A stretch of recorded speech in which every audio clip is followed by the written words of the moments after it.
परमेश्वरः गुरु साक्षात् परं ब्रह्म तस्मै श्री गुरवे नमः. పరమద్భక్తులారా, పోయినతోరి మనం అవస్థలకు పరస్పర సంబంధం అంటే ఈ ఒకదానికోటి సంబంధం ఉండాయా లేదా అనేది విచారం చేసినాం. అవస్థలకు పరస్పరం సంబంధం లేదన్నమాట. చాలామంది జాగ్రత్తతోనే ఈ రెండు జాగ్రత్త ఆధారంతోనే స్వప్నము నిద్ర ఉందని పెట్టినారనమాట. అట్లేదు, సంబంధం లేదు అనేది తెలుసుకుంటాం. ఇప్పుడు అవస్థలు పరస్పరం విలక్షణములై ఉన్నాను, పరస్పరం భిన్నములు కావు. లక్షణాలు వేరే కానొచ్చినప్పటికీ అవి వేరు వేరేనా, జాగ్రత్త వేరేనా, స్వప్నం వేరేనా, నిద్ర వేరే అంటే వేరే కాదు. అవే మనతో నాణ్యాల వ్యవహారం కూడా చూసుకుంటాం చూడండి. అట్లా ఆ విధంగా దీనివలన ఇప్పుడు మరి ఒక నిర్ణయం సిద్ధించుతున్నది. అదేమనగా అవస్థలు మూడు అనుభవము, జాగ్రత్త దృష్టి వలన ఏర్పడిన మిథ్యా జ్ఞానము. జాగ్రత్త దృష్టి చేత మీరు అవస్థలు మూడు అంటున్నారు, కానీ మూడు ఉండాలంటే దానికి రూల్స్ అన్ని మనం చెప్పినాం. దేశ కాలాల్లో ఎక్కడైనా ఒకదాని పక్కన ఒకటి ఉంటే ఇంచెక్కి సంఖ్యామానం వస్తుంది, లేకపోతే ఒక ఆయన 60 సంవత్సరాలు ఎన్నాడంట, రాసుకొని పెట్టుకున్నాను అనంతమూర్తి అనేది. మళ్ళా పోయి నేను అవస్థలు ఎంచుతానని చెప్తే ఏళ్ళు ఎంచినట్టు 1, 2, 3 జాగ్రత్త, 1 స్వప్నం, 1, 2 నిద్ర 3 అని ఏళ్ళు ఎంచుదు కదా పోయేది అవస్థలు ఆడండి అని చెప్తే అట్లా. కాబట్టి ఈ అవస్థ అనే దాన్ని ఎప్పుడైతే మనం బాగా అవస్థ వైశాల్యం తెలుసుకున్నట్లయితే ఆ ముందు గుర్తుంది కదా, ఫస్ట్ గుర్తు ఉంటుంది. అవస్థ వైశాల్యం అంటే ఆధ్యాత్మికము, ఆది భౌతికము, ఆదైవికము, దేశము, కాలము, సమస్తము ఏంటంటే అన్ని దాంట్లోకి వేస్తే దాన్ని అవస్థ అని అంటారు. అట్లా అన్నప్పుడు మీరు అవస్థ పెట్టుకుంటే ఈ అనుమానాలన్నీ లేకుండా పోతాయి. ఆ అవస్థ వైశాల్యం తెలుసుకోకుండా ఊరిని ఏదో 3 అక్షరాలు పేరు అని పెట్టుకొని అంతేకాదు, అవస్థ అనేది బయట ఏడాడే లేదు, అవస్థలో అవి ఏడాడే లేదు, దాని కథే లేదు. మరి ఇట్లున్నాయండి దానికి అయినా. కాబట్టి ఇది జాగ్రత్త దృష్టి పెట్టుకునేటువంటి తప్పు తెలివిది. ఎందుకనా అవస్థలు ఒకానొక దేశమందు కానీ ఒకానొక కాలమందు కానీ కలుగజాలవు గాన వానికి సంఖ్య సంబంధపడదు. దేశకాలంలో ఉండే వస్తువులు ఎంచవచ్చు మీరు, దానికి సంఖ్యలు సరిపోతాయి. దేశకాలాలకు అతీతమైన దాన్ని మీరు 1, 2, 3 అని ఎట్లా లెక్కేస్తారు? లెక్కేసేదానికి కూడా రాదు. అందుకే వ్యవహారాన్ని ఉండాలప్ప అంటే దేశకాలాలు ఉంటేనే వ్యవహారం జరిగేది, లేకపోతే జరిగే అవకాశమే లేదు. దేశకాల అతీతమైన పరమార్థమైంది యా వ్యవహారం కూడా లేదు.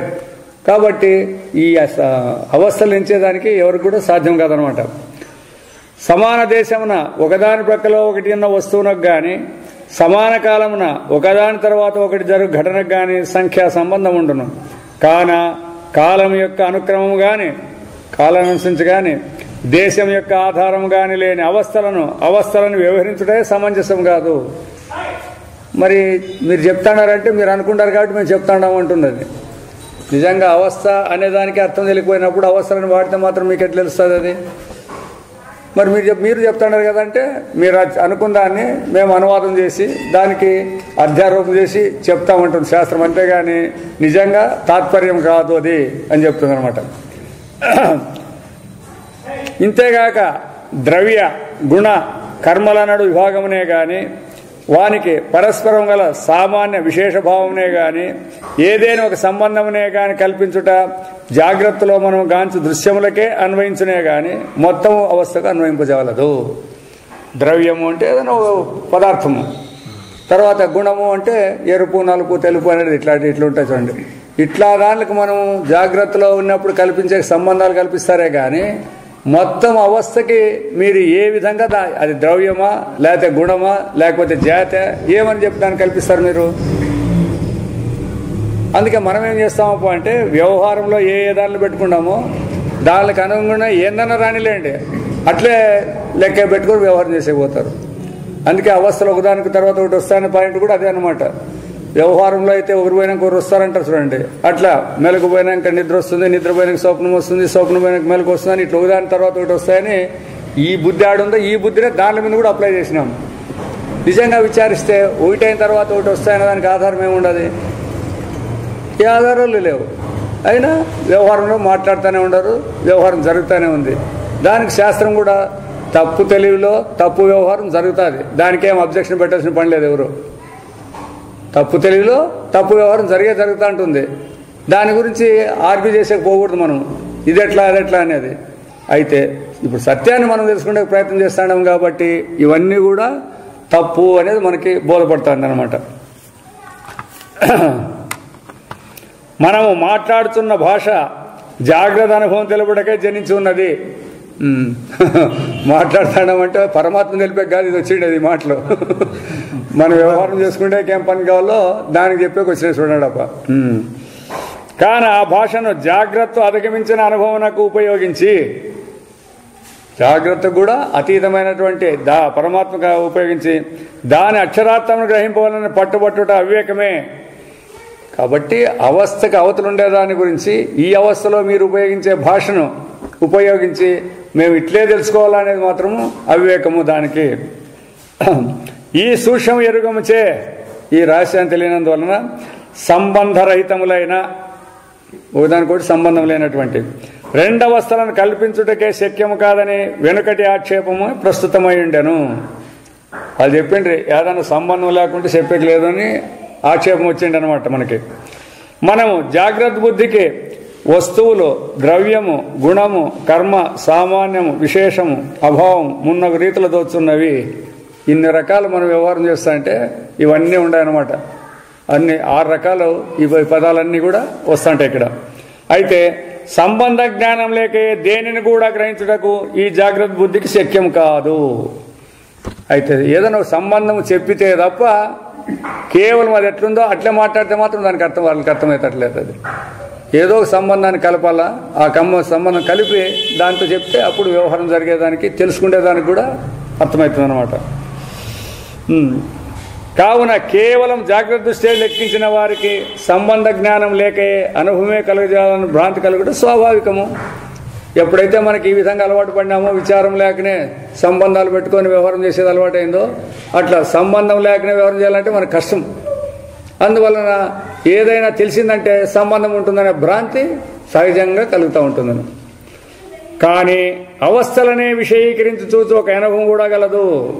అది మనమంతా అవస్థలో ఉండే విషయాలను చూసి మాట్లాడుతున్నాం ఇప్పుడు. అయితే శాస్త్రం ఏం చేస్తుంది, ఈ అవస్థలో ఉండే విషయాలని, ఆ విషయాలకు ఆధారమైన అవస్థను మొత్తాన్ని విషయం చేసుకుంటుంది అనమాట. అది అటువంటి అనుభవం మన దగ్గర ఒకటి ఉంది. అది ఆ అనుభవాన్ని పట్టుకుంటేదే ఇక్కడ ముఖ్యంగా జిజ్ఞాసు గుర్తించాల్సిందే అనమాట. అవస్థలో అందరికీ తెలుస్తాయి. తర్వాత ఆ అవస్థను గురించి కూడా మాట్లాడుతుంటాడు, ఇట్లా ఇది మెలకు ఇది అని మాట్లాడుతాడు. అయితే ఆ అవస్థ యొక్క పరిపూర్ణమైన తత్వం ఏమనేది మాత్రము ఎవరికి తెలిసేదానికి లేదు. దానిని నిర్వికల్పక అనుభవం అందరు. అట్లా ఏ విధంగా అయితే మీరు మొత్తం అవస్థను దేనితో గుర్తిస్తాడారంటే నిర్వికల్పక అనుభవం అంటారు. అంటే వికల్పాలు అక్కడ దాంట్లో చేసేకి రాదు. ఇట్లుంటుంది అట్లుంటుంది అని కల్పించేదానికి వీలు లేదనమాట. అది ఇప్పుడేమర్థమైంది అట్లా మాట శూన్యమా అనిపిస్తుంది. మనకి ఏదైనా తెలిస్తే ఏదో ఒకటి ఉంది కదా అనే బుద్ధి ఉంటుంది మనకి ఎంతసేపు ఉన్నా కూడా. సవికల్పక అనుభవం అంతా కూడా అవస్థలోని విషయాలకు సవస్థికాలకు సరిపోతుంది. అది అంటే ఫలాందిది ఫలాందిది ఫలాందిది అని చెప్పి వాటి యొక్క కల్పనలన్నీ మనం చేసుకోవచ్చు. అయితే మొత్తం అవస్థను చేసేటప్పుడు ఏ విధంగా కల్పించడానికి మీకు సాధ్యమవుతుంది? దాన్ని మరి ఏం చెప్పాలప్ప అంటే దాన్ని నిర్వికల్పానుభవం అని దానికి చెప్తారనమాట. అవస్థలో ఉండేదానికి సవికల్పానుభవం అంటారు. మొత్తం అవస్థను చూసినప్పుడు నిర్వికల్పానుభవము. అదే సుశుప్తం ఎట్లా అంటే చెప్పు. ఏ వికల్పాలు లేవు కదా కల్ప. అదే చెప్తే కదా ఏ వికల్పాలు లేవు అని చెప్తాడు. అర్థమైన సుశుప్తనే నిర్వికల్పానం అంటే మళ్ళీ మేల్కుంటావు కదా. అంటే సుశుప్త నిర్వికల్పానం అంటే ఒప్పుకుంటావులే, మళ్ళీ మేల్కోకుండా ఉంటావా?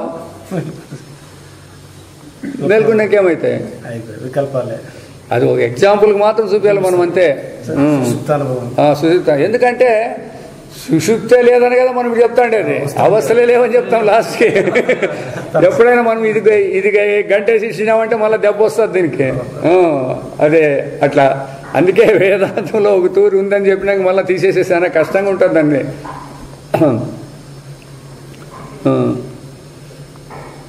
అందువలన అవస్థాత్రయ విచారగమన మాత్రము చూడండి ఈ అనుభవం గణింపబడి ఉన్నది. వేరే ఎక్కడెక్కడ మీరు దీపం పెట్టేట్లా చూస్తే ఏ శాస్త్రాల్లోనూ లేదన్నమాట. ఇది ఈ అవస్థాత్రయ విచారం చేసే అనేది మాండూక్య ఉపనిషత్తులు పట్టుకొని క్లియర్గా చెప్పేసినారు అనమాట దీన్ని. అది అందుకోసమే మిగతా వాళ్ళు ఎందుకు దీనిలో వాడరు అంటే వాడేకి అవకాశం లేదు వాళ్ళకి. వాళ్ళు మొదట దాన్ని తృణీకరించేసినారు.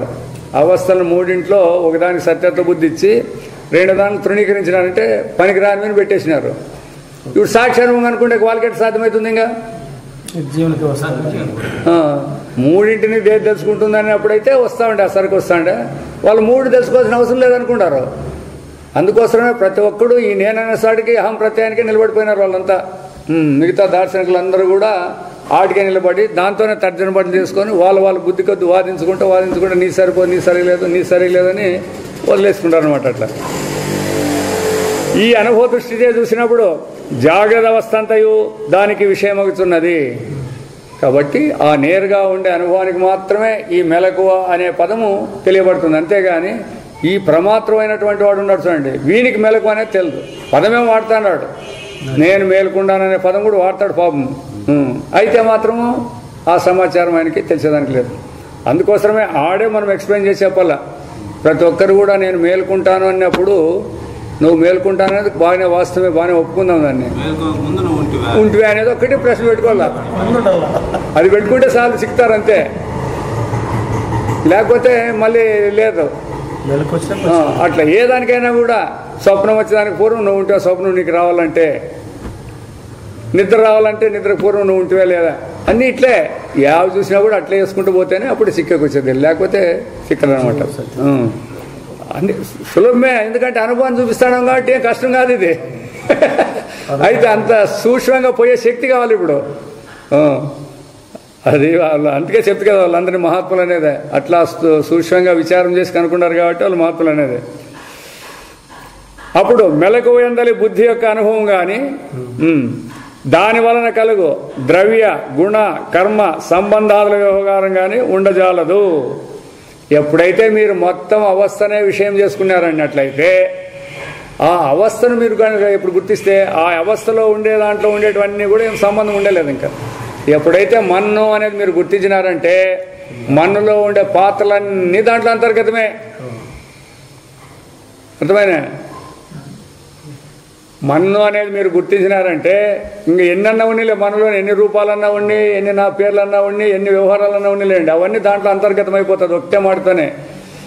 అప్పుడు కుండ ముంత మూగిటి అనేది తెలిసేలేదు. ఇంకా మన్ను అనేది ఒకటి అందరికీ బోధపడుతుంది. అట్లా ఈ అనుభవం కూడా మొత్తం అవస్థను ఎప్పుడు విషయం చేసుకుందో అప్పుడు మీరు అనుకున్నట్ల ఇవన్నీ వేరు ఉన్నాయనే వచ్చేకలేదు దాంట్లో. అదంతా కూడా దాంట్లోనే అంతర్గతమవుతుంది. చూడండి, అర్థం కాకపోతే అడగండి ఏమని ఉంటే ఇప్పుడే. ఎందుకంటే మళ్ళీ ఏం ఛాన్స్ ఏం లేదు దీనికి. ఇంకా ఇప్పుడే ఏమైనా అనుమానాలు ఉంటే ఇప్పుడే తెలిసేసుకోవాలన్నమాట. ఈ అనుభవ కాలం కూడా జాగ్రత్త అవస్థ మొదటి అవస్థయే కాదు. అది యాద అవస్థల్లో మొదటిది అంటే జాగ్రత్త అవస్థ అంటే అట్లనే చెప్పండి. పోనీ వ్యవహార దృష్టితో కూడా అట్లా కూడా చెప్పేదానికి కూడా రాదు. వ్యవహార దృష్టితో మీరు చెప్పమంటే కూడా చెప్పేకి రాదు. అది ఇది మొదటిది అని చెప్పేదానికి కూడా లేదనమాట. ఎందుకన్నా దాని యందు సంఖ్యా సంబంధమే లేదు. అవస్థలకు సంఖ్యలు ఉండింటే మొదటిది రెండుది అని చెప్తాండ్రి. అవస్థకు సంఖ్యా సంబంధం చెప్పేదానికే కాదు.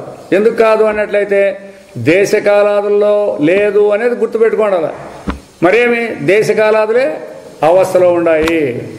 అందువలన దానికి సంఖ్యలు పెట్టేదానికి సాధ్యం కాదు. ఇది మొదటి అవస్థ కానప్పుడు ఇక దీనికి రెండవ అవస్థ ఎక్కడిది? జాగ్రత్త సిద్ధం కాకపోతే స్వప్నం నిద్రలు ఆడిని మీరు పట్టుకొని వస్తారు చెప్పండి, చూస్తాం దానిలో అన్నింటినీ తీసుకొచ్చాక సాధ్యమవుతాయా? కాన అవస్థలు మూడన వ్యవహారం సత్యం కాదు. కాబట్టి ఒకటి అనేది సిద్ధం కాకున్నప్పుడు 2, 3 చెప్పేకి రాదు కదా. ఇంకెవరు కూడా ఒకటి సిద్ధమైతే 2, 3 అని చెప్తా అంటే ఒకటే సిద్ధం కాలేదు, ఇంక 2, 3 ఆటి తెచ్చుకొచ్చేది. దాన్ని ఇప్పుడు ఉదాహరణ బాగా చెప్తారు. ఒక రజ్జువునే, ఒక తాడునే, సర్పము, జలధార, దండ అంటే కట్టి, వాళ్ళు కన్నడ పదం అట్లే వేసారు దండ. దండ అని వ్యవహరించే రీతి మనము పరమార్థమునే జాగ్రత్త, స్వప్నము, సుషుప్తి అని వ్యవహరించుతున్నాము. ఎన్నో తూర్లు వచ్చింది ఈ పదమే మనకి. అయితే ఇప్పుడు ఇక్కడ క్లియర్గా వస్తానన్నమాట. పరమార్థ ఆత్మను తెలియనందువల్లే వికల్పాలు అన్నీ వచ్చేసినాయి. ఒకటే మొదటి పాయింట్ అంతే. మీరు ఏమన్నానండి, ఆ వికల్పానికి ఆధారము ఆత్మ ఉండాలి అంతే. అదొక్కటే ప్రధానం. అందువల్లనే ఆత్మను గుర్తిస్తే వికల్పాలు అనేటివి లేవు. నిర్వికల్పానుభవము, అదే పరమాత్మ స్వరూపము అని చెప్పేదనమాట. అది దృష్టాంతమున సర్పం ఉన్నప్పుడు జలధార లేదు. 3 అనుకుంటారు అనుకోండి, సర్పము, జలధార, దండ, పూలదండ అని అనుకుంటారు అనుకోండి. అప్పుడు మరి 1 ఉన్నప్పుడు 2 ఉంటాయి, మిగతావి లేదు. జలధార ఉన్నప్పుడు దండ లేదు, దండ ఉన్నప్పుడు మరి 2 లేవు. రజ్జు అని సరిగా గ్రహించినప్పుడు ఏది లేదా, ఇది లేదు, లేదా అదే సర్పము, జలధార, యావి లేవప అని నేర్చాలంటే. రజ్జు అని సరిగా గ్రహించిన, తాడని సరిగా తెలుసుకున్నప్పుడు సర్పము, జలధార, దండ అన్నవి లేనే లేవు. అవి ఎక్కడ కూడా. మరి ఎప్పుడు వచ్చిండే అవి? తాడును తెలియనప్పుడు భ్రాంతి కలిగిండే. ఈ రీతిగానే జాగ్రత్త, స్వప్న, సుషుప్తులందు 1 ఉన్నప్పుడు మిగిలిన 2 కూడా ఉండవు. ఇది మన అనుభవం ఉంది. ఒకవేళ అది ఎట్లా మాకు తెల్లప్ప అని అనొచ్చు. మీకు మెలకు ఉన్నప్పుడు నిద్ర, స్వప్నం ఉందంటే ఏమంటారు? లేదంటారు. నిద్ర ఉన్నప్పుడు లేదా, అటు స్వప్నం ఉన్నప్పుడు 2 లేవని అందరికీ అనుభవం ఉంది అనమాట. పరమార్థ స్వరూపమును కనుగొన్నప్పుడు ఈ 3 ఉండవు. పరమార్థాన్ని కనుగొన్నప్పుడు ఇంకా ఈ 3 కూడా ఉండేదానికి అవకాశం లేదు. భ్రాంతి కల్పితములైన వీనిని చూడు, ఇట్లా తోచిండే దాని వలన కల్పించుకున్న వాటిని 1, 2, 3 అని ఎంచుటయే తప్పు. అవి లేని దాన్ని మొదటే లేవు పాపం. అవి అయినా లేని దాన్ని కూడా మళ్ళీ 1, 2, 3 ఉన్నాయంటే ఇంకా ఎంత తప్పు? అది ఇంకా పెద్ద తప్పు. అయినను వేదాంతులు ఈ కల్పనా వ్యవహారమును మనం ఏమంటాము అంటే, కల్పన అంటే మరి కల్పన అప్పుడే చెప్పాలంటే అట్లా చెప్తే కాదా? ఎందుకంటే అది కల్పన అనేది మీకేం తెలుసు? ఇది ఇంత బాగా కానొస్తా అంటే దీనికి కల్పన అంటే ఎవడు ఒప్పుకుంటారు? ఒప్పుకోరు. కాబట్టి ఆ కల్పనా వ్యవహారమును జాగ్రత్త దృష్టిచే అవలంబించి ఉన్నారు. జాగ్రత్త దృష్టిని పెట్టుకొని ఈ కల్పనా వ్యవహారాన్ని చెప్తాడనమాట. జిజ్ఞాసుల ఉపదేశార్థమే ఈ విధానం అంగీకరించరే గాని అవస్థలు 3 వ్యవహారం వారు అంగీకరింపరు. వీళ్ళందరూ చెప్తా అంటారు, వీళ్ళు అవస్థలు 3 అని చెప్తా అంటారని. ఏమి 3 అవస్థలను చెప్తే మళ్ళా పరమాత్మ అద్వయమైన స్వరూపం అనేది చెప్పేకి వస్తుంది. అద్వితీయమైన పరమాత్మ స్వరూపమా అని చెప్పేటప్పుడు 3 అవస్థలు ఉన్నాయని చెప్తే పొందుతాయి అవి. మరి ఎందుకు కానీ అక్కడ వచ్చిందప్ప అంటే మీకు విచారం చేసినట్లయితే మీకు అనుభవంలో బోధపడుతుంది. అది అప్పుడు తెలిసిపోతుంది అనమాట. అది కాబట్టి మనం ఇక ముందు అవస్థలు 3 వ్యవహరించినప్పుడు ఎలా ఈ ముందుకు ఎప్పుడైనా అవస్థలు 3 అంటాం చూడండి. అప్పుడల్లా ఏమనల్లా, పాఠకులు ఈ రహస్యమును జ్ఞప్తి అందించుకోవలేను. ఉపదేశార్థమే వచ్చినాయి కానీ ఇవి సత్యంగా లేవు అనేది బాగా జ్ఞప్తి పెట్టుకొని ఉండాలి. మధ్య మధ్యలో వస్తాయి ఇవేమో అవస్థలు 3 అనే పదాలు వస్తుంటాయి. వచ్చినా కూడా బోధ చేసే చెప్తుంటారు కానీ ఇది తాత్పర్యమేం కాదు. ఇది 3 అవస్థలు ఉన్నాయనేది. ఇంకా ఇప్పుడు అవస్థాత్రయ సాక్షి, అవస్థాత్రయ సాక్షి విచారం యొక్క మరి యొక్క సోపానమును పాఠకులకు చూపించి, కాబట్టి అవస్థాత్రయాన్ని విచారించేది ఇది మనకు మెట్టుగా, పరమార్థాన్ని తెలుసుకుంటే ఒక మెట్టుగా చూపించి ఈ ప్రకరణం ముగించేదము. ఇంకొక విషయం చెప్పి ముగిస్తాము. అవస్థాత్రయ ప్రక్రియందు 3 అవస్థలను అవలోకించుచున్నా అంటే 3 అవస్థలను చూచుచున్నా ఆత్మ లేక జిజ్ఞాసు యొక్క స్వరూపమే అన్నిటికంటే గొప్ప పరిశోధన విషయము. మనం ఇప్పుడు ఎందుకు ఈ బుక్లని చదువుతాడాము, వేదాలను ఎందుకు చదువుతాడాము, బ్రహ్మసూత్రాలు ఎందుకు చదువుతాడాము, భగవద్గీత ఎందుకు చదువుతామంటే ఇది ఒక్క పాయింట్ కోసమే చదువుతాండి. అది ఏమది? జిజ్ఞాసు యొక్క స్వరూపము. నేను జీవుడు అని మీరు అంటాడా చూడండి, వారి నిజ స్వరూపం ఏమనుకుంటారు? అన్నిటికంటే గొప్ప పరిశోధన విషయం. నిజంగా మీరు జీవులు కాదు, మరి ఏమి అంటే పరమాత్మ స్వరూపం అని పరిశోధించేదానికి ఇప్పుడు ప్రయత్నం ఎదురుతుంది ఇదంతా. అందువలన ఇంతకుముందు తెలిపిన విషయ విభాగమును గ్రహించినచో, విషయము అంటే తెలియబడేది, విషయి అంటే తెలుసుకునేవాడు, విషయము ఆ రెండు బాగా. విషయి అయిన మనస్వరూపం లేనిదే వ్యవహారంలో కానిలేండి, ఆత్మతో పోతండి, నేననేవాడు లేడు. ఏమేమి తెలిసిపడితే చెప్పండి చూస్తాం. అట్లనే కానీ నేననేవాడు లేడు. ఏం వ్యవహారం ఉంది, ఏ విషయాలు ఉన్నాయి? అట్లనే ఈ నేననేవాడిని గురించి తెలిపేది చూడండి. ఈ నేననేవాడిని కూడా విషయం చేసుకుంటుంది. అది నేను ఇతరమని మనం అవసరం పడతాం కదా, నేను ఇతరమని చెప్తాను చూడండి. ఈ రెండింటిని కూడా ఆ సాక్షి విషయం చేసుకుంటుంది అనమాట. కాబట్టి ఆ విధంగా విషయన మన స్వరూపం లేనిదే ఏ అవస్థయే కానీ ప్రతీతం కాజాలని చక్కగా బోధపడగలదు. కాబట్టి నేనుంటేనే మెలకువ, నేనుంటేనే స్వప్నం, లేకపోతే నేనుంటేనే అని అంటారు. కానీ లేకపోతే ఎవరు అనాలి దీనిని? అవస్థలు అనేవాళ్ళు ఎవరున్నారు? లేదు. ఈ విషయకిని ఇప్పుడు నేనేవాడు మెలకువలో బాహ్య ప్రపంచం నెరుగు విషయకిని గల ఒక ముఖ్య భేదమును ఇంతకు ముందే తెలిపినాము. మనం పరమార్థంగా తెలిపే పరమార్థ విషయికి మన వ్యవహారంలో ఉండేటువంటి నేను అనేవాడు ఉన్నాడు చూడు, ఈడు నేను తెలుసుకుంటానంటాడు. ఈడు కూడా ఆ పరమాత్మ కూడా సాక్షి రూపంలో దీని అంతా తెలుసుకుంటాను ఆయన అంటాడు. ఆ విషయకి ఈ విషయకి ఏం భేదం ఉంది చెప్పండి చూస్తాం. అంతానా ఇంద్రియాలకు అవసరం, ఆ విషయం క్లియర్ గా తెలుసుకుంటాడు, అవస్థల్లో తెలుసుకుంటాడు. అర్థమైనా? కాబట్టి ఈ నేననేవానికి ఈ సరకంతా ఉండాలి, దేహేంద్రియ సంఘాతం అంతా ఉండాలా. అంతేకాదు దేశకాలాలు ఉండాలి, ఈయనకి అన్నీ ఉండాలి. ఈయనకి ఇవన్నీ ఉంటే నేను తెలుసుకుంటాననే పదం వస్తుంది. అయితే ఆ సాక్షికి ఇవేవి అవసరం లేదు, వీటి యొక్క ఆవశ్యకతే లేదు. అందుకే జిజ్ఞాసులైన వారు మనస్సుతో గాని, బుద్ధితో గాని, ఇంద్రియాలతో గాని, అహంకారంతో గాని పరమాత్మను తెలుసుకుంటే కాదు అని చెప్పిండేది కూడా. అది మరి ఎట్లా తెలుసుకోవాలి? అన్ని దేశకాలలో అది అట్లా రావాలి. అందుకే ఎందుకు గాని ఇవన్నీ వస్తాయన్నప్పుడు మనకు ఆ పాయింట్ నేనుంటే ఇవి ఉంటాయి, అవి ఉంటే నేనుంటా. అందుకే శాస్త్రంలో చూడప్ప, నువ్వు లేను ఎప్పుడు లేవంటే నిద్రలో నువ్వు లేవు అనేది ఒకటి చూపించేది, అది ఒకటి ఉదాహరణ చెప్పేది అనమాట. అది నువ్వు లేవు కాబట్టి ఇంక ప్రపంచం ఎట్లా చేస్తారు మీరు? నేను లేను, వాడికి తెలియబడే ప్రపంచం కూడా లేదు. జాగ్రత్త అవస్థ మనం దేనినైనాను గ్రహింపవలసి ఉన్నచో, తెలుసుకోవాలన్నా గ్రహించవాలన్నా కూడా మనకు బుద్ధి యొక్క సహాయం అవసరము. కానీ అవస్థ నెరుగుటకు మనకు ఏ వస్తువు యొక్క సహాయం అక్కర్లేదు. ఇది పెద్ద పెద్ద పండితులకే కష్టం ఈ మాట. ఎందుకంటే తెలుసుకోవాలంటే ఉండాలి కదా, యాదవ సాధనం లేకపోతే ఎట్లా? బుద్ధి అన్నా ఉండాలా, మనస్సు అన్నా ఉండాలా, ఇంద్రియాలన్నా ఉండాలా. ఈ మూడు లేకుండా ఎట్లా తెలుసుకుండేది? లేకుండా తెలిసేది ఎవరికి తెలుసు? ఎట్లా చూస్తాం? లేకుండా తెలుస్తుంది అనేది దానికి ఉదాహరణ చెప్పుకోలేవా? తట్టుగా ఉండవు. అవి తెలియబడతాడు అన్నారు. అవి తెలియబడతాడు అయినప్పుడు వాళ్ళు ఏమంటున్నారు? నాకే మెలకు వస్తుంది, నేనే ఆ స్వప్నం చూసినంత మళ్ళీ ఇటు చెప్తాను వాళ్ళని చెప్తాడు కదా. ఇంక దాంట్లో నీకు నేను సాక్షి అని అనుకు నీకెట్లా వచ్చేది?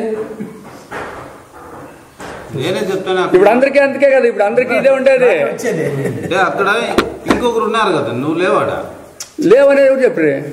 కథట్టుకో నిద్రలో నేను లేకపోతే మళ్ళీ మేల్కొండేది ఎవరు? మనము చెప్పేటప్పుడు చెప్తాను అనుకో, నిద్రలో మీరు ఉండలేదు అని అంటే కన్నా వాళ్ళు అంటారు మేమే నిద్రలో లేకపోతే మరి మేమెట్లు మేల్కొంటామే, లేకుండా ఎట్లా వచ్చి మేల్కొంటామప్ప అని అడుగుతారు వాళ్ళు. మరి ఇవన్నిటికీ ఎదురేసి చేసే శక్తి ఉండాలి మనకి. వచ్చినారా లేదా కాదు, మేము వండుకొని వచ్చినామంటారు. వండుకొని మేము వచ్చినాం అంతే, మీరు లేరని చెప్తాంటారు. కానీ మేమేటి పోతాం? నిద్రపోయినా మా దేహం ఉంది, స్వప్నం ఉన్నా మా దేహం ఉంది, మెలకు ఉన్నా మా దేహం ఉంది.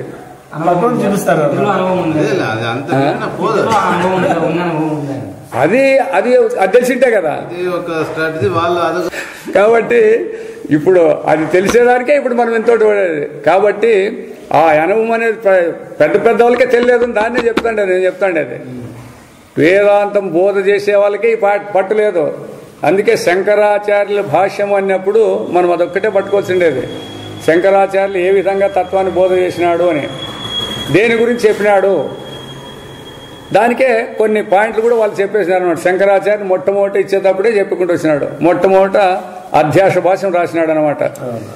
అధ్యాసని ఇప్పుడు అధ్యాస భాష్యం రాయకుండా పోతే మనకు కూడా తెలిసేయలేదు. అధ్యాస అంటే తప్పు తెలివి ఉందనేది మొదటి తెలుసాలి జనానికి అందరికీ. తర్వాత సరైన తెలివి అనేది ఎత్తులాడకపోతారు. తప్పు తెలివి అనేది తెలుసుకోకపోతే అందువలన ఒకదాని ఒకటి అనుకుండేది తప్పు తెలివి, అధ్యాస, భ్రాంతి అని చూపించి దానికి భాష్యాలు రాసేంత తర్వాత ఇవన్నిటికీ భాష్యం రాసినాడు ఆయన. అందువలన ప్రతి ఒక్కరికి ఆ భావం ఉన్నే ఉంది. మూడవస్థలు ఎవరికి వస్తాడంటే ప్రతి ఒక్కరు నేనంటారు. ఎవరికి అనుమానం ఉండదు, చెప్పు చూస్తాము.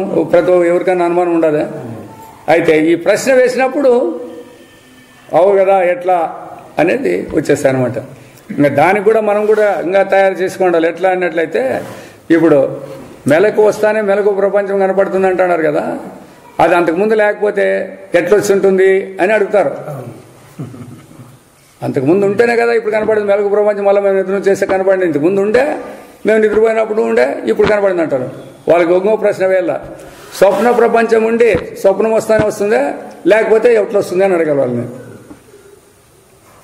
స్వప్న ప్రపంచం స్వప్నం వస్తానే వస్తుందా లేకపోతే అంతకుముందు ఏడన్నా ఉన్నా, లేదా మీ స్వప్నం అయిపోయినాక ఏడన్నా మిగులుతుందే, అదే బతకని అది ఉదాహరణ చూపించాలి. అట్లా ఇట్లా చూపిస్తే అప్పుడు వాళ్ళకి కంపమట్టం ఇది ఇడుగుతుంది. ఎందుకంటే అంత త్వరగా మీరు ప్రపంచం లేదన్న వాళ్ళు మేము 60 ఏళ్ళు అంత బిడ్డ ఎట్లా మేలుకొని వస్తామంటారు. స్వప్నంలో కూడా అంత బాగా వస్తుంటారు కదా, అంతకంటే బాగా వస్తుంటారు కదా. 60 ఏళ్ళుగా 70 ఏళ్ళుగా కూడా వస్తుంటారు మీరు. మరి అంతకుముందు ఏడుంది అది, లేదా అయిపోయినాక ఏడుంది? అట్లంటే ఇప్పుడు జాగ్రత్తలో స్వప్నంలో సమానంగా అంటే ఇప్పుడు ఎవరు ఉన్నారో అక్కడ వాళ్ళే, ఇప్పుడు వేరే వాళ్ళు వచ్చినా కూడా కొంతమంది వీళ్ళు వాళ్ళు నీవు అది ఇంకోటి పాయింట్ అది గుర్తుపెట్టుకో. అది చెప్పు, అదే చెప్పు. ఇప్పుడు జాగ్రత్తలో స్వప్నంలో కొంతమంది వాళ్ళు కొంతమంది ఇల్లు అంటున్నారు చూడు. అందుకే ఎన్నాళ్ళిన్నా కూడా ఏడుంటాం అనేది బాగా గుర్తుపెట్టుకోవాలి మీరు. ఇప్పుడు ఎప్పుడైతే నేను దేవరాజు నేనే స్వప్నానికి పోతానంటావు కదా, మరి స్వప్నానికి పోయినప్పుడు నేను స్వప్నం అని ఎందుకు చెప్పలేదు? నువ్వే ఉన్నింటే వాళ్ళ ఇల్లు అందరూ ఉండండి అంటారు. వాళ్ళ ఇల్లు ఇడిచిపెట్టు పోయినా కదే మాట్లాడదాం మొదట, మళ్ళీ మిగతా వాళ్ళ కదా మళ్ళీ మాట్లాడదామండి. అవును స్వప్నం అని చెప్పు, స్వప్నం అని. మరి అదేందుకు తెలుసు? దేవరాజని వ్యవహారం చెయ్యి. దేవరాజని వ్యవహారం చేస్తావు లేకపోతే కలెక్టర్ అని చేస్తావు, అది వేరే కథలు ఉండేలే. మొట్టమొదట ఇది స్వప్నం అనాలి కదా నువ్వు. మనం ఇంటి నుంచి ఇప్పుడు దేవాలయానికి వచ్చినాం. ఎందుకు? ఆడున్న వ్యక్తులమే ఈడున్న వ్యక్తులే ఇదే వ్యక్తులే ఉండం కాబట్టి అంటాము. అదేవిధంగా మీరు ఆడెందుకని లేదు? స్వప్నం అయిపోయినాక కదా మీరు దాన్ని స్వప్నం అంటాడేది.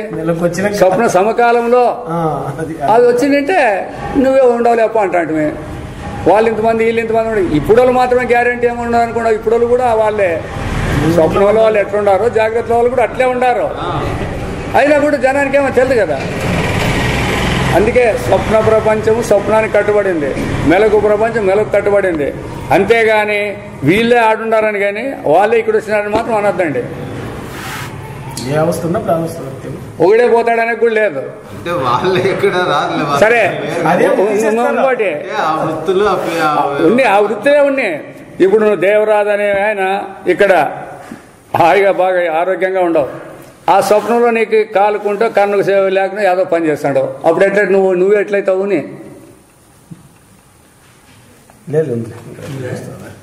అప్పుడు అదే నేను అనేది. ఇప్పుడు దేవరాజు గానే, డాక్టర్ గానే, మా ఫ్రెండ్ గానే, మా అమ్మ గానే, అదే అంటే దీనికి దానికి ఏ విధంగా వాసనలోనే నాకు ఏ విధంగా కాదు. తప్పు తెలివితే చేసుకునేవి ఇవన్నీ ఏ విధమే లేదు. ఉండేది నీ స్వరం పరమాత్మే ఉండేది. పరమాత్మలో ఇవన్నీ కల్పితాలే గాని ఆడికి రావాలా. ఎంతసేపు ఉన్నా దీన్ని విచారం చేసేకి లేదు ఇంకా. ఇప్పుడు మనం దీన్ని ఇన్నాళ్ళు పెట్టుకొని తనలాడుతాం. ఇప్పుడు ఇది మనకు ఎప్పుడైతే అనుభవపూర్వకంగా చూసుకున్న తర్వాత ఇవి కల్పితాలా కాదా అనేది మొదట చూసుకోవాలా. కల్పితాలనే అయిపోయింది. నువ్వు పై స్టెప్ పోలు కానీ కింద దీంట్లో తిరలాడకూడదు మనం. అందుకే ఒక్కొక్క తరగతి దాటినాక ఆ తరగతి సమాచారానికి పోలు కానీ మళ్ళీ కింద తరగతికి రాకూడదు. ఇంకా పైకి పోయిన 5వ తరగతి మళ్ళీ నేను 1వ తరగతిలో కూర్చుంటానంటే కుదరదు అది. అందుకే ఎక్కడ పొరపాటు పడతామని చాలా జాగ్రత్తగా పెట్టుకోండి. సెన్సిటివ్నెస్ ఉండాలన్నమాట. ఇది ఆ అనుమానం ఇడిచిపెడితే ఈ టోపీ పడుతుంది, అనుమానం పట్టుకుంటే పడలేదు. కాబట్టి జాగ్రత్త అవస్థ మనకు ద్రవ్యము గుణము కర్మ మున్నగు రీతులు వివేచించు సవికల్పానుభవం కలుగును. కానీ అవస్థలను ఎరుగునప్పుడు నిర్వికల్పానుభవం కలుగును. అందుకే అయ్యిందని చెప్పకూడదు, దీన్ని చెప్పలేదు. నేను మేలుకున్నాను అని చెప్తే నీవు మేలుకోలేదు అని అర్థం. అది అవును మరి, ఏమనుకోండి మరి. సార్ నేను మేల్కొన్నాను అని అంటే మేల్కోలేదు అని అర్థం అంట. మేల్కొన్నట్లు అనుభవం ఉంది కదా సార్, మేల్కొన్నట్లు అనుభవం ఉంది కదా, మేల్కొన్నట్లు అనుభవం ఉంది. సరేనా? చూడాలా అనుభవం ఎట్లా వస్తుంది? అనుభవంలో కల్పనలు ఉంటాయేమో. నీకు సాక్షానుభవానికి లేదు, ఈ అనుభవానికి నీకు పొందదు. అది కాదు. ఎప్పుడైతే అనుభవం అనే పదలో నిర్వికల్పము చెప్పినారు, మాకు మెలకు అయింది అని మీరు అన్నట్లయితే నిజంగా అయినట్లేనా? కల్పనే కదా. అందుకే ఆనందమైందని ఎవరన్నా అంటే మీకు ఆనందం కాలేదని మనం బాగా చెప్పొచ్చు. అదేం పెద్ద కష్టమేం కాదు. ఆనందానికి అన్నిటికీ సరిపోతుంది. కల్పన కేదానికైతేనేమి, కల్పన కేదానికైనా ఒకటి, ఉదానికి ఒకటి రూల్స్ ఉన్నాయా? నిర్వికల్పం అంటే అక్కడే క్రియలు లేవు, విశేషాలు లేవు, కల్పనలు ఉండకూడదు ఆడ. ఎప్పుడైతే అవన్నీ ఉంటాయంటే క్రియలు ఉంటాయి, విశేషణాలు ఉంటాయి, ఇవన్నీ ఉంటాయి, ఈడ ఉంటాయి. వ్యవహారం అంతా కల్పితం, వ్యవహారం అంతా తప్పు. మరి పరమార్థం మాత్రము ఆ కల్పితం కానీ తప్పు కానీ లేదు అని దానికి మనం ఇప్పుడు చెప్తాడు. పరమాత్మ స్వరూపంలో నిష్క్రియ నిర్విశేషము అని ఇట్లా అన్ని చెప్తాడు మనం. ఇప్పుడు మరి మీరు ఏదైనా ఒకటి చెప్పినారు అన్నట్లయితే అనుభవంలో ఉన్నట్లయితుంది, కల్పనలో ఉన్నట్లయితుంది అంతే. అందుకే మేము మేలుకున్నాం కాబట్టి లేదని ఎదురుపడుతుందంటే ఎదురుపడుతుంది. మరి ఈడ వ్యవహారానికి పరమార్థానికి ఎదురుపడుతుంది. ఈడ వ్యవహార దృష్టితో మీరు తప్పు తెలివితే కరెక్టే, పరమార్థ దృష్టితో కాదు నేను చెప్తాండి. అది గుర్తుపెట్టుకోవాలా. చెప్పు, నువ్వే చెప్పు. నేను చెప్పేది కాదు. మేము మేలుకుండాము అనే దానికి నీవు మెలకువ చూసినావా? మెలకువను నీకుందే. మెలకువలో నువ్వు ఒక వస్తువు, మెలకువలో ఎట్లయితే ఇవన్నీ ఉన్నాయో దాంట్లో నువ్వు ఒకటి అంతే పార్ట్. అంతేగాని నాకు మెలకు అనుకుందని నువ్వు అనట్లేదు, నీకు అధికారం లేదు. అది కారణం ఏమి అంటే ఆ మెలకు అనే పదంకి ఎంత విలువ చెప్పినాము. ఆధ్యాత్మికము, ఆది భౌతికము, ఆది దైవికము, దేశకాలాలతో మొత్తం కలిసి ఉండేదాన్ని అన్నారు. అన్నప్పుడు ఆది భౌతికము అన్నప్పుడు పంచభూతాలు, ఆది దైవికం అన్నప్పుడు సమస్త సుజాన, ఆధ్యాత్మిక అన్నప్పుడు సమస్త భూతాలు దాంట్లోనే పడినాయి. అవస్థలో పడిండేటివి అవస్థను ఎట్లా తెలుసుకుంటాయి? నేను మేలుకుంటాను అనే దానికి మెలకు అనే ఈ అవస్థలో పడినారు. నీ సరుకంతా మూట కట్టేసినారు దీన్నంతా. నాకు మెలకు వచ్చిందనే నువ్వు యాడికి బయటకు పోతావా సంచిలో నుంచి? అందుకే ఆ పదాలు తెలియదు మనకి. అయితే ఎందుకంటే మనకు అనుమానం వస్తుందంటే మన స్వరూపాన్ని గురించి మనకు తెలియనందువల్ల ఈ అనుమానాలన్నీ వస్తాయి. స్వరూపానుభవం ఇట్లుందని గుర్తించి ఉంటే ఇవేవి కలిగేదానికి అవకాశాలు లేవు. మనకు స్వరూపానుభవమే లేదు, అంత కేవలం దేహం యొక్క అనుభవమే ఉండేది కాబట్టి, ఇంద్రియాల అనుభవం ఉండేది కాబట్టి దాన్ని బట్టే మాట్లాడకపోతాము, దాన్ని బట్టే చూసేకపోతారు. అందుకే ఎప్పుడే కానీ అనుభవాన్ని అనుభవంతో చూసినప్పుడు మాత్రమే వేదాంతం బోధపడేది. అది ఇంకో మిగతా దాంతో చూసే కూడా కాదు. ఇప్పుడు భగవంతుని శక్తిని చెప్పాలంటే ఎవరు చెప్తారు చెప్పండి, చూస్తాము. భగవంతుడు ఇటువంటి శక్తిమంతుడు అని చెప్పి ఎంతసేపు చెప్తావు, చెప్పు చూస్తావు నువ్వు. వాడికి సాధ్యమవుతుందా? ఎవడు చెప్పాలా? భగవంతుడు అనేవాడే చెప్పాలా. ఆయన శక్తి నీకెట్లేస్తుంది? సామాన్యమైన మానవుడు నీకెట్లేస్తుందా? మీరు ఎంతసేపు చెప్పకపోతారు దాన్ని? అవునా కదా? అందుకే చెప్పేది భగవతత్వాన్ని వినాలంటే కూడా ఎవడు కావాలా? భగవంతుడే కావాలనేది దాన్ని. మనమేమో మీరు అంటున్నారు ఇట్లానే శాస్త్రం అది చెప్తుంది అనమాట. ఆయన శక్తిని గురించి వినాలంటే సామాన్యమైన మానవుడు ఎట్లనే సాధ్యమవుతుంది దానికి. అందుకే అనుభవ స్వరూపులు అయితేనే మనం వినేదానికి ఇది సరిపోయి వస్తుంది అనమాట. అయితే దాన్ని మనం గుర్తించలేకుండా ఉండాము. ఇప్పుడు ఇది బాగా గుర్తుపెట్టుకోండి అండి. ఎందుకంటే ఎన్నో ఏళ్ళ నుంచి మనము ఈ అభిమానం, దేహాభిమానం పెట్టుకున్నాం కాబట్టి ఇదే ఇదే ఇదే ఇదే అని మనకు అలవాటు అయిపోయింది కాబట్టి బయటపడలేకుండా ఉన్నాము. దానికే కొంతకాలం సాధన చేసి వెళ్ళాలని. ఏం ఆ సాధనలు అన్నట్లయితే నేను నాదనేది ఇడిచిపెట్టే వరకు మనకి ఇది పట్టుబడదు. అది బాగా గుర్తుపెట్టుకోండి అండి. సాధన అంటే కొత్తదేం కాదు. ఎంతసేపు మేము కళ్ళు మూసుకొని కూర్చుంటాము, ఇవన్నీ ఎంతసేపు పని రావు. ఆ నేను నాదనేది ఎప్పుడు దగ్గర మంచి వదిలిందంటానే ఇది సులభంగా నీ దగ్గర రెడీగా ఉంది. అదే మనం అభ్యాసం చేసిండేది. మరి దాంట్లో ఆడు మనకేమన్నా కొంచెమన్నా అలవాటైందే? నేనని విడిచిపెట్టేది కానీ నాదనేది విడిచిపెట్టేది ఏడన్నా ఉందే? వినేటప్పుడు బాగానే కరెక్ట్ అనుకుంటారు కానీ బయటికి పోయేసరికి నేననే అభిమానం ఎంబీగా పట్టుకొని వస్తుందా లేదా? అది నాది అనేది కూడా వచ్చేస్తుంది రెండు. అది చెప్తే వ్యవహార దృష్టి అనాల్సిందే మరి. వ్యవహార దృష్టి ఇదంతా. అందుకే చెప్పేది వేదాంతంలో వ్యవహార దృష్టి పరమార్థ దృష్టి పెట్టుకోవాలి. నేను చెప్పినా కదా ఇంతకుముందు, ఏదైనా ఒక కర్మ చేయాలంటే ఎట్లుండాలా అనే దానికి నేను చేస్తాను అంటే నీకేం నేననేది నీకు తెలియదు కదా. నువ్వు నేను అనేది మాట్లాడతావు ఎక్కువ. నేనంటే ఏం చెప్పుకొని నేనంటే మనిషి. నేనంటే మనిషి. మనిషి అంటే ఏమేమి ఉంటే మనిషి? గుర్తు దేహాన్ని మనిషి అనుకుంటారా? ఇంద్రియాలు, మనసు, మరి అవన్నీ ఉంటే దాని పేర్లు వేరు వేరే ఉంటాయి. నీవెట్లయితావు నేనని అది ఎట్లా తీసుకుంటేది ఏముంటది కాదా? ఇప్పుడు ప్రాణానికి ప్రాణమే ఉండదు, మనస్సు మనస్సే ఉంది, బుద్ధికి బుద్ధే ఉండాయి, ఇంద్రియాలకు ఇంద్రియాలే ఉండాయి, అన్నిటికీ పేర్లు ఉంటాయి కదా. మధ్యలో నువ్వెవరు మరి? ఇప్పుడు ఇవన్నీ కలిసి సంఘాతం, ఇవన్నీ కలిపి సంఘాతం అయితే ఏమి? సంఘాతం లేకపోతే నువ్వు లేవని కదా. సంఘాతమే ప్రధానమవుతుంది కదా, నువ్వు ఎట్లా ప్రధానమవుతావు? చెప్పినారు అయినా కూడా అదే నెప్పు పెట్టుకోండి ఇట్లాంటివన్నీ. అందుకే ఈ నేననేవాడు పని చేయాలంటే వీళ్ళందరూ ఉండాలా.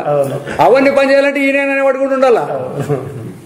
అవును, అవన్నీ పని చేయాలంటే నేను ఇంకా లేనప్పుడు ఎట్టుంటాయి, అవసరమే ఉంది. అందుకే ఇదంతా కూడా వ్యవహారం తప్పు తెలివితో కల్పించుకొని జరుగుతుంది పనేమో.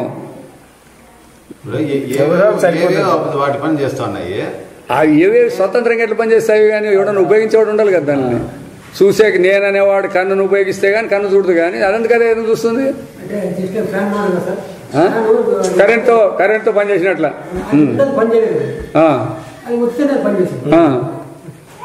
అందుకే చెప్పేది మనంతా పరతంత్రం. ఇదంతా మొత్తం మీద చెప్పాలప్ప అంటే ఇదంతా పరతంత్రము.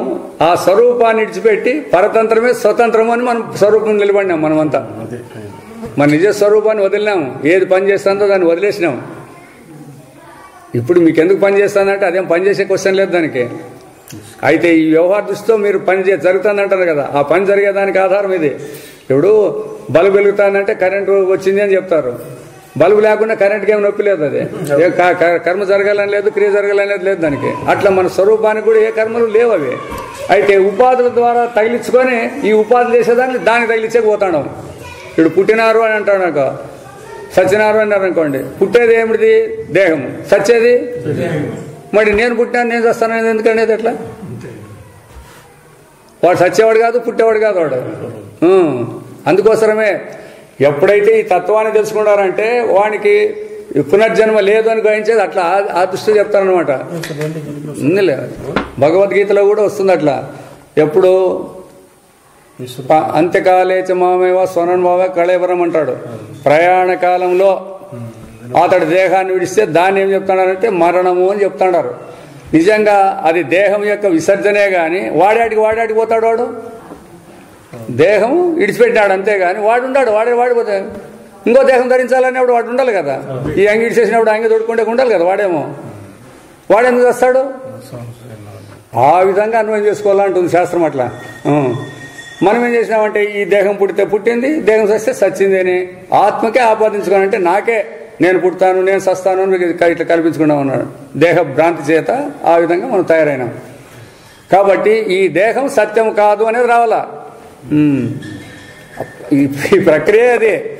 దేహం నేను కాదనే దానికే మీరు మెలకువలో ఈ దేహంతో ఉన్నారు, స్వప్నంలో ఇంకో దేహంతో ఉన్నారు, నిద్రలో దేహాలు లేవు అని చెప్పేదా మొదటి స్టార్టింగే ఇది పాయింట్. దీంట్లో సులభంగా ఊడుకొట్టుకుంటే జిజ్ఞాసులు చాలా సులభం ఇది. మిగతా ఈ దేహాన్ని త్యజించాలా, నాకు దేహం లేదనే జ్ఞానం కలగాలంటే వేరే ఏ ఉదాహరణలు చెప్తే కూడా కాదు. దేహం లేదని ఎట్లా తెలుసుకుంటేకి వస్తుంది? ఇప్పుడు నీ అవస్థల అనుభవం చూసుకుంటే తెలుస్తుందా లేదా? జాగ్రత్తలో ఈ దేహం ఉండే, స్వప్నంలో వేరే దేహం ఉండే, నిద్రలో దేహాలు లేవని మీకు తెలుస్తుందా లేదా? మరి ఎట్లా తెలుస్తుంది? మీ స్వరూపానుభవమే.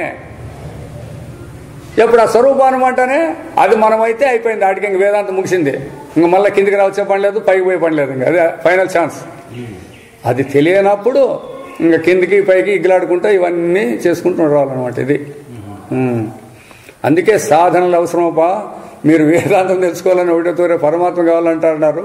పరమాత్మ అయి ఉంటారు, మీకెందుకు దాని జోలి? ఇక కానీ ఏదైతే సత్యం కాదో దాన్ని విడిచిపెట్టే నేర్చుకోండి.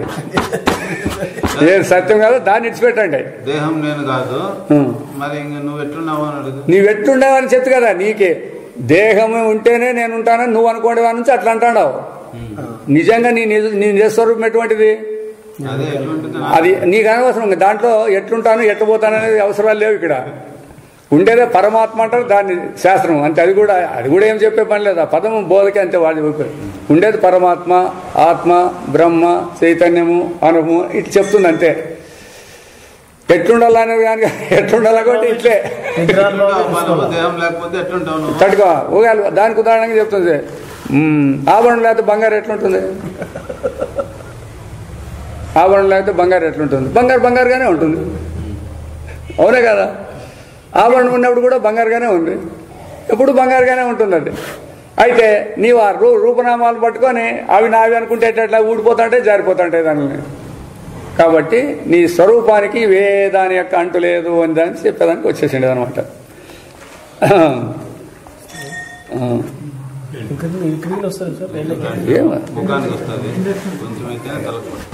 ఇక్కడ వస్తేనే అవుతుంది అంతే. ఇక్కడ సరే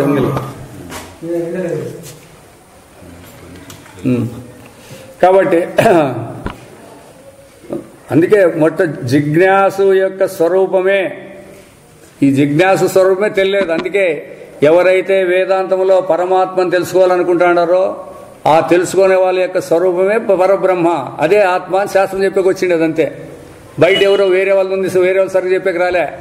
ఎవరైతే బ్రహ్మను తెలుసుకోవాలంటారు చూడండి, ఆ బ్రహ్మ అంటే ఎవరో కాదప్పా, ఆ స్వరూపం నీదే అంతే. ఆ స్వరూపమై నువ్వు ఉండవు. అయితే దాన్ని నువ్వు విస్మరించినావు, తప్పు తెలివితో విచారం లేకుండా పోయిన దాని నుంచి దేహమని ఇంకోటి ఏదేదో వేసుకొని కల్పించుకుంటావు. ఆ కల్పన వ్యవహారాన్ని తీసేసుకునేదే ఆత్మజ్ఞానం.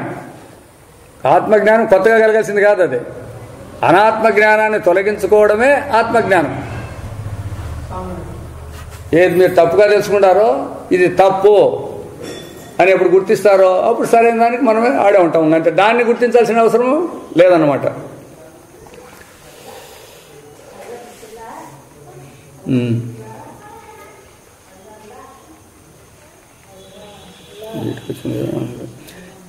నిర్వికల్పం. ఈ అనుభవం చేతనే మనము జాగ్రత్త స్వప్న సుషుప్తులను గాంచుతున్నాము. ఇప్పుడు ఇంకా ఒకటి బాగా ఆలోచన చేసుకోండి.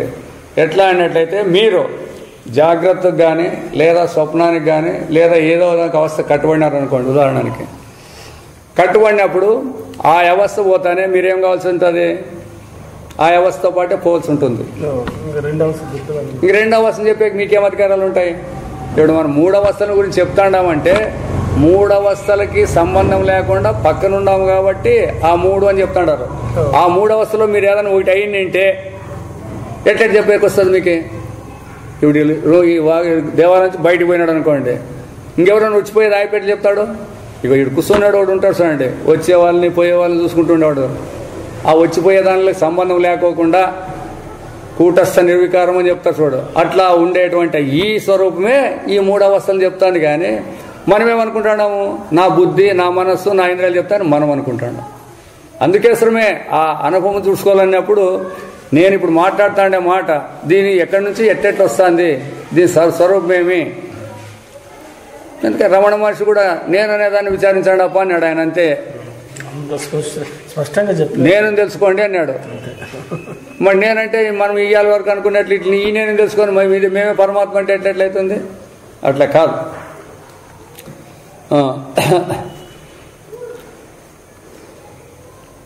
జాగ్రత్త, స్వప్నము, సుషుప్తి అని వికల్పించినది బుద్ధియే గాని ఇప్పుడు తినండి ఇంకా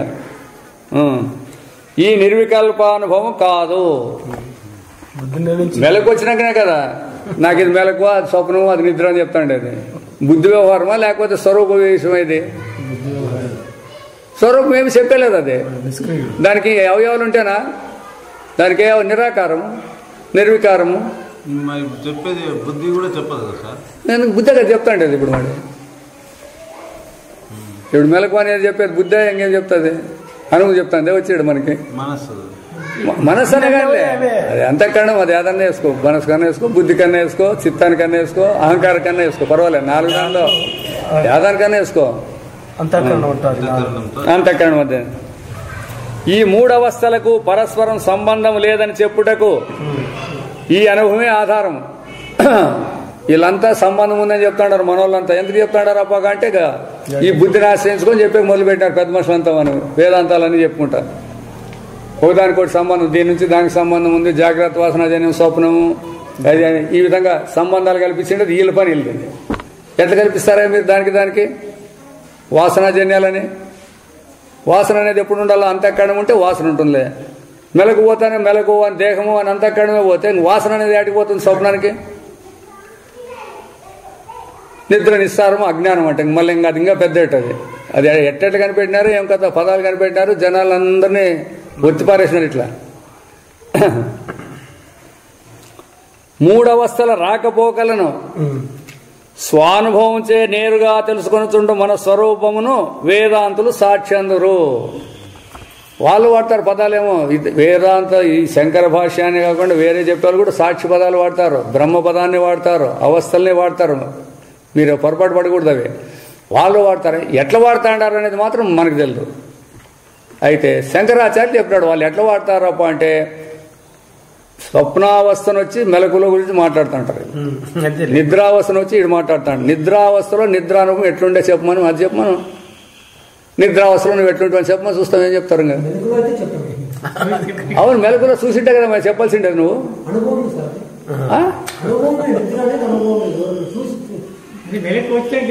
రెండు తట్టుకో. ఇప్పుడు నిద్రలో నేను నిద్రపోయి వచ్చినాను లేదా స్వప్నాన్ని చూసినా నువ్వు చెప్తాడు కదా ఇక్కడ.